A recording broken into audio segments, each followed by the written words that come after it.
My name is Brian Carlton. I'm an Australian journalist, commentator, and broadcaster, and I'm here with biologist Jeremy Griffith to discuss his forthcoming book, Is It to Be Terminal Alienation or Transformation for the Human Race? Before receiving an advance copy of Is It to Be, I was already aware of Jeremy's work. In fact, I interviewed Jeremy on my radio show about one of his earlier books. I remember when I opened the interview to the listeners to call in, there was so much interest that the interview went for almost 2 hours, and I'm really not exaggerating. I know that Jeremy caused a similar response when he spoke on Carolyn Jones' famous radio show, The Search for Meaning. In that case, the interview gained one of the biggest responses Carolyn had ever received in the many, many hundreds of programs she made over the years. I think the response was second only to an interview she did with a nun in South America. I also know Jeremy's 2003 book, A Species in Denial, was a bestseller in Australia. I know because I bought one and read it several times. So I'm very much looking forward to this discussion. Jeremy, tell me about this new book you've written. Firstly, this is the Spoon Man. For many years, for many years, Brian was the compere of a popular radio program on Triple M in Sydney, where he was affectionately known as the Spoon Man, the professional stirrer. He was the Wolfman Jack of the airwaves in Australia. So that's a bit of background on who Brian really is. When we're about 12 years old, because the adults sort of living in denial of the human condition and learnt to do that, adolescents start seeing the imperfection of life around them and start wrestling with that and thinking deeply about it. And they soon realise that for some reason adults don't want to talk about it, so they're left on their own. So at about 12, they actually start trying to sort of understand. At 9, kids are sort of flailing out at the imperfections of the world and frustrated. But we actually change from going from primary school to senior school is around 12, and that's actually in recognition that there's some real psychological change from flailing out at the world in our late childhood when you get bullying and so forth, the so-called noisy nines. They suddenly become sober, deeply thoughtful adolescents, and that's when they go to senior school. Because there is this big shift. The brain of children shifts from, flailing out in frustration at the imperfection of life gets you nowhere. Ultimately, you're going to have to stop and try to understand why the world's imperfect. So they actually start thinking deeply. They change from being an extrovert to a sobered introvert. And so around 12, when they go to senior school, they start this search for trying to understand the human condition, the imperfection of human life begins and it deepens. So they keep thinking about it. They've learnt that the adult world doesn't want to talk about it. Won't even, and everyone's sort of pretending everything's fine, and they can see quite clearly it isn't. So by the time they get about 14 or 15, something serious starts to happen. They start to discover the human condition within themselves, the imperfections within themselves, that there's sort of angers and meanness and selfishness and indifference to others. And they're still thinking completely honestly. They're still facing the issue of the human condition. So when it actually deepens, they hit this crisis point normally around 15 or so, when they finally discover the human condition within. They're trying to face that down, and it's suicidally depressing trying to try to confront it without an understanding of it. And so they go into this crisis that I've called resignation, when they resign to thereafter living in denial of the human condition. They go on become an escapist, a superficial life. They never want to go near that dark corner again. So it's very rare to find any description of a kid going through this, because the adult world, as I said, have already resigned, so they don't want to listen. But there are some marvellous descriptions of children going through resignation. This is probably one of the best. It's from American Pulitzer Prize-winning child psychologist Robert Coles, and he describes this encounter he had with a child going through this crisis point in resignation, and I think everyone will be able to relate to this. I tell of the loneliness many young people feel. It's a loneliness that has to do with self-imposed judgment of sorts. I remember a young man of 15 who engaged in light banter, only to shut down, shake his head, refuse to talk at all when his own life and troubles became the subject at hand. He had stopped going to school. He sat in his room for hours listening to rock music. The doors closed. I asked him about his head-shaking behaviour. I wondered whom he was thereby addressing. He replied, no one. I hesitated, gulped a bit, and took a chance. Not yourself. He looked right at me now in a sustained stare for the first time. Why do you say that? He asked. I decided not to answer the question in the manner in which I was trained, basically as an adult, to deny the issue of the human condition. Instead, with some unease, I heard myself saying, I've been there. I remember being there. Remember when I felt I couldn't say a word to anybody. The young man kept staring at me, didn't speak. When he took out his handkerchief and wiped his eyes, I realised they had begun to fill. Now, obviously, what had happened is the boy was in tears because Coles had reached him with some recognition and appreciation of what he was wrestling with. I mean, Coles had shown some honesty about what the boy could see and was struggling with, namely the horror of the hypocrisy of human behaviour, including his own behaviour. So that's a marvellous little capturing of this moment. And the child is in his own room, he's immersed, lost in himself, he can't relate to the world world's not acknowledging what he's wrestling with. He's dying a million deaths inside himself, and there's lots of other descriptions of going through this tight corner. So that's there's a lot more about the process of resignation that children go through, but what the essence of it is that it reveals just how terrifying the issue of the human condition really is, because these children are actually trying to face it down and can't. It's just leading to suicidal depression, and they have to jump off this cliff, catch her in the right, catch them before they're jumping off the cliff, resign themselves to living in denial of the human condition and never go near it again. So the problem my book's got is when it brings that brings them back into contact with that, they tend to be psychologically don't want to go near it. That resonates with me. I was that young man. I locked myself in my room listening to music of alienation, and at the same time reading everything I could get my hands on, in the belief that if I just found out why nobody's talking about this, then I will be able to understand it. So yeah, that absolutely resonates with me. Listening to music and reading, locked in my room for a couple of years as an early teenager, it was a very real thing. Yeah, well, I think a lot of people can remember that, and that's so precious to, that's the benefit of using the resignation explanation, because people can actually remember going through it, and once they know that they've been through it, then they've got that anchor to know, yeah, it was a terrifying subject. It's a life-changing experience. It really is. It certainly was for me. Yeah. That's what happens when you tell them about resignation. It helps because then people are connected then for the first time for a long time in their life to that experience. Well, I wished I'd known then what I know now. Yeah. And what you've said is pretty terrifying, but I remember as a kid listening to rock music. There's one particular song that got me, Midnight Oil. I think it's called Only the Strong. And the opening lines in the song are, when I'm locked in my room, I just want to scream. And as a young kid going through this process, it talked to me, it said to me, there is at least one other human on earth who's been through what I'm going through now. And that spoke volumes to me. Just a couple of lines of music was all it took to make me go, I feel a little bit better about this than I did. Yeah, someone reached you with some honesty. Absolutely. Exactly like Cole's situation and Catcher in the Rye. Yeah. Finally, yeah, that's how precious, that's how lonely it is going through this, and how, by inference, how dishonest the adult world is. It's all resigned, no one's talking any truth. You find one little bit of truth, and you just lock on it, saves your life. And indeed, that's exactly what happened. Yeah. I went from being terribly alienated to just a little less alienated, which helped a lot. Yeah, helped a lot. Yeah, that's amazing. Well, yeah, I mean, just the number of times I reflect, that chat we had in the book has stuck in my mind for a long time, and I see things all the time, and I go, Jeremy, that's that. Yeah, that's this, and I can see the denial, and I have conversations with people about this massive amount of denial going on here, and I sort of like eyes glaze over, and what are you talking about? Forget it.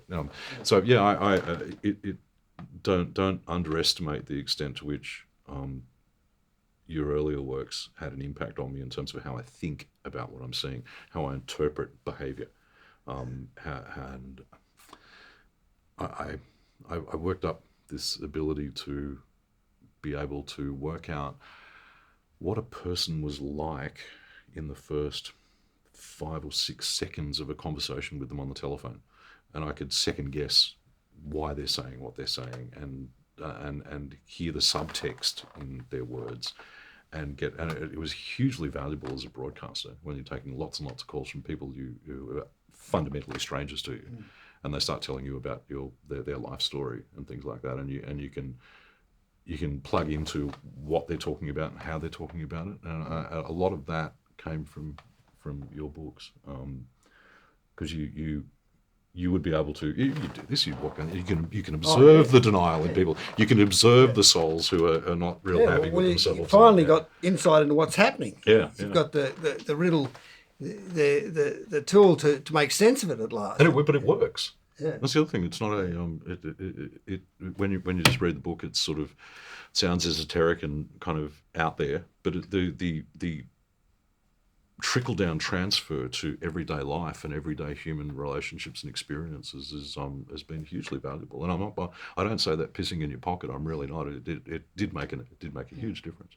Huge. Anyway, well, that's the benefit of hanging in there. But yeah, those poems and things, they do capture the truth about the state of the world and what the unresigned mind, the adolescents can see. I wished I had the thing as a 15-year-old. I mean, I really do. I was reading quite, fairly thick, dense books at 14, 15, but I wish I had this one. Would have saved me 2 or 3 years of angst. Yeah, easily.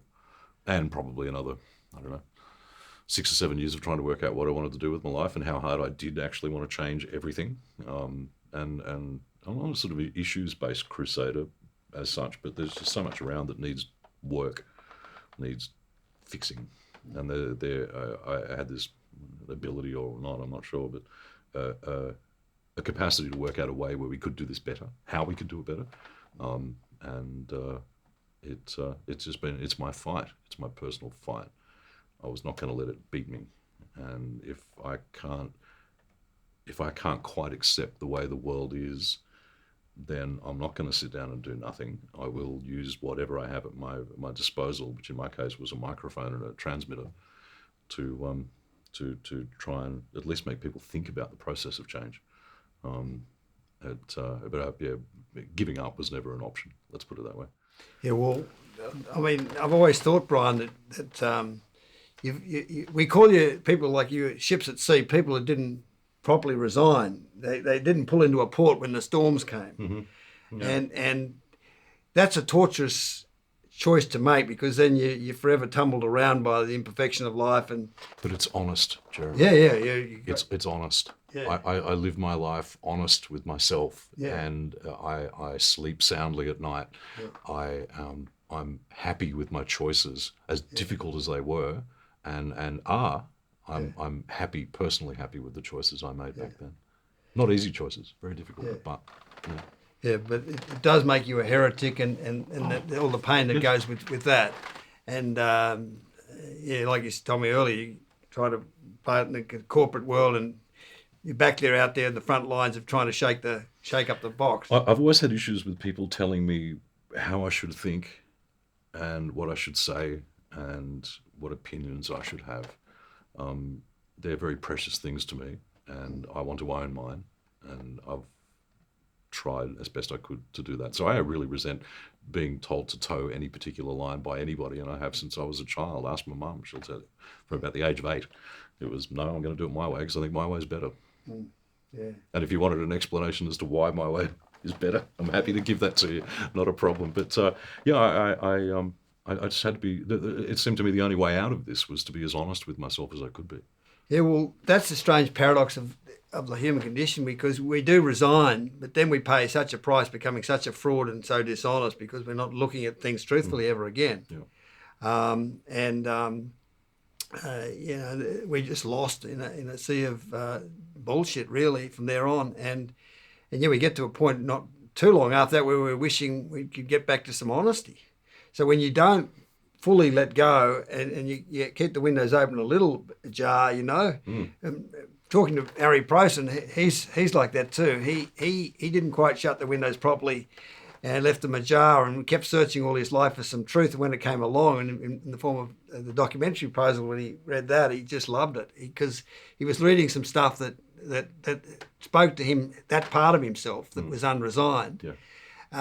And brought it back to life, and it was just so reinforcing. It's like what happened to Coles and yeah, it's absolutely. And I relate to that story so vigorously. That was he might as well have been talking about me.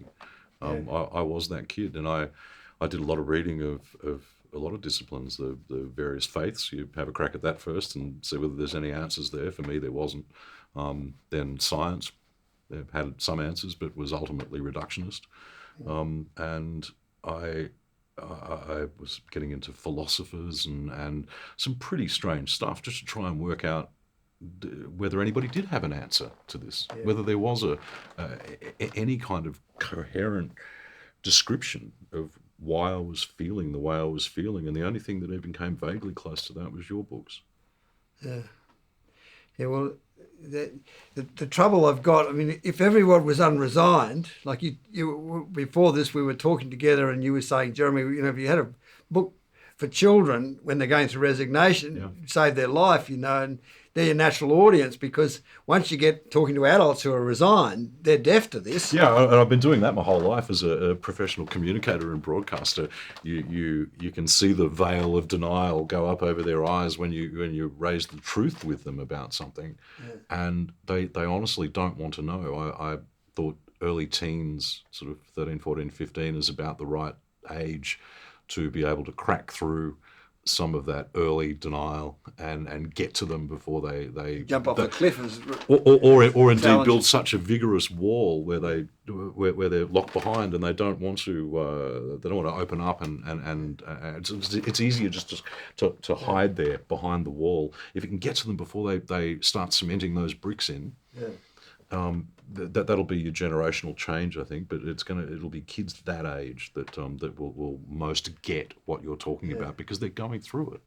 Yeah, well, it'll be great when we can actually take a presentation of this, especially for resigning kids before they jump off the cliff and before they cement those bricks in, as you so accurately said. It'll be very, very precious and as Catcher in the Rye, catch them before they're jumping off the cliff. So, but we have to get a foothold in the real world and in the adult world before we can, get some sort of real support for this. So that's the conundrum that this book faces. So you've articulated the whole dilemma and what we're up against and the beauty of finally somewhere there's some truth on this world that speaks to that part of ourselves that everyone's blocked off. So yeah, that's the whole riddle. How do you get through those cemented in bricks? And start the world in the other direction. But anyway, the point about that song, "Life in Mind," like Midnight Oil, is it speaks to some truth about the state of the world. There's a lot of descriptions of alienation in art, in music, in poetry. I often wonder whether those people who are exploring those areas will get what you're talking about more so than perhaps a rigid, scientifically trained mind. Just wonder sometimes. Yeah, no. Well, I mean, artists. That's the trick with really good poetry or music or literature. The trick is to allude to the human condition, sort of take people as close as they can go without sort of actually confronting it. Because without the explanation of the human, the defence for it, it's just too... It's almost a reflection of it, isn't it? Yeah. You're reflecting the human condition, but not doing anything to explain it, why it is. Yes, that's right. Because until you can explain it, you really can't take them in too close to the fire. Yeah. But you can dance in close to it. And any good literature, like I wouldn't be surprised that Robert Coles didn't get the Pulitzer Prize for that actual one paragraph. It's that honest and it's that precious. And he's a child psychologist. He's written this book and he talks about that and lets that truth out. And that's just so precious. So I mean, that's it. Great art, great literature. I mean, why did Bacon's painting, get the highest price ever, or next only to Munch? Because they're speaking to the truth. This is us. This is how alienated and dead we really are. So great art, great literature, poetry, music, is really the stuff that gets close to the truth. But yeah, again, you can't go right there because we haven't found the defence for ourselves. It's scary, isn't it? When that little inside voice comes up and says, I remember this. I remember what it was like. And you go, "Ooh, go away. That's go right. away again. Just please be quiet." Yeah. That's what. So I've got to dig it up. I'm using Resignation because everyone like you can remember being it. Oh, yeah. So that reconnects them to it. And then I've got a foothold to then explain, unpack the whole riddle of... Anyway, but those poems, those songs, Life in Mind, is the very... there's incredible honesty there about the state of the world. You can see why the radio interview went 2 hours, can't you? You keep going, we keep cutting. We'll be cutting these on the... We're just wrapping. And I keep coming back trying to make it link up to where we were. And I'm thinking, shit, this is so good. Oh, let's throw this out the back window. But he's a legend, this boy. He's out there. He's someone really precious to me because it's been pretty lonely doing this job.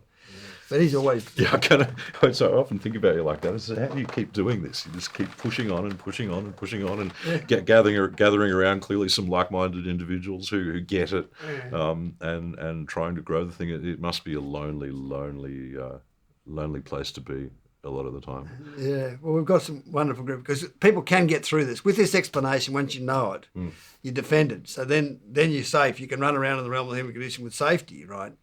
So the problem is to get them through the death effect stage and they can start hear it. And the people have got really interested and, created this studio and everything like that. They're people who got through the death effect, heard this, and it just grew and grew on them. Like you said, it just becomes more addictive because it keeps you've got the tools to unravel everything. You're seeing through the human condition. And that's really exciting. And so that's just only going to grow. So it's a slow beginning, this, because very few people, they've got so many bricks in the wall they can't even hear it. Yeah. But you've got to get a few. You've got to be very, very stubborn and determined and patient, really, patient. And then it'll start to... So it's a slow beginning with a fast finish, because once everyone gets, they won't want to retreat. You can't throw away this... When you know that you've got the keys to unlock the whole mystery of what it is to be human, it just grows and grows. You will inevitably run up against vested interest, people who like the idea that the planet is the way it is because they profit from it in whatever way, be it financially or some other way, who'll like to maintain the status quo, who'll like to keep things just the way they are because it works for them. You'll be a threat to established religions, you'll be a threat to conventional thinking on pretty much everything. All the scientific disciplines, psychology, for example, psychiatry, you're not going to need anywhere near as many of those if people had this info. You're just not going to need that paradigm shift in how humans do their thing will be actively resisted. And I'm pretty sure you felt that over the past couple of decades. Well, we had a big court case, the biggest in Australia's history, and all that's invested interest in living in the Plato's cave of denial, because they don't want the truth to come out. In fact, the persecutors actually said, you're shaking the black box inside of people and you can't succeed. It was curious that the ABC decided to put up a man of the cloth to analyse your work, which I thought was... Same happened with Darwin, because old Bishop Wilberforce, he stood up at that great debate at Oxford and he said, was it your grandfather or your grandmother that was related to an ape, And that's when old Huxley stood up and he said, I'd rather be related to an ape than a great man who misused his intellect to deny truth, and won the debate. But traditionally it's always the people of the church that, fundamentalist in their thinking and don't want to open up and try to make understanding of things. So, invested interest, but the biggest invested interest of all is in denial, is in the resigned state. Wanting to, once you've built those walls in, you don't want it to be broken down. So they'll try and shut you up. Yeah, they do. They've tried all those sort of things. So we have to be self-sufficient in everything we do because of that. It's the only way we can have a chance of getting these ideas out there. An uphill battle, but a thoroughly worthy one. Yeah, well, that's right. But psychologically, I know what we're trying to do. We're trying to turn this corner. It's the biggest paradigm shift of all, from living in denial to not. And that's why Plato's, what he described will happen when you take them out of the cave. Mm-hmm. They won't hear a single word you said. Not initially, he said. And so, it's fair warning. You try to drag them out the cave, and you're going to get a flogging. And so it's just part of the journey. But what drives me is just my love of this other world. That's so much better and so much truer, this honest world. So it's like you see, you're holding on to what you knew to be true against a tidal wave of a tsunami of bullshit, right? But you said it earlier. You said, yeah, but what I love is that I'm being honest, and I treasure that above all that other. Absolutely. So that's what drives me too. I just live for this other world where we don't have to be dishonest anymore. That's what got me to these understandings. And as a commentator on all things, I have to have a clarity of comprehension, a clarity of analysis. And the only way I can achieve that clarity is to be ruthlessly honest, even if the conclusion I'm reaching I find personally disturbing or scary, horrifying. The honesty, the self-honesty is the important thing. I can't do my job unless I'm honest.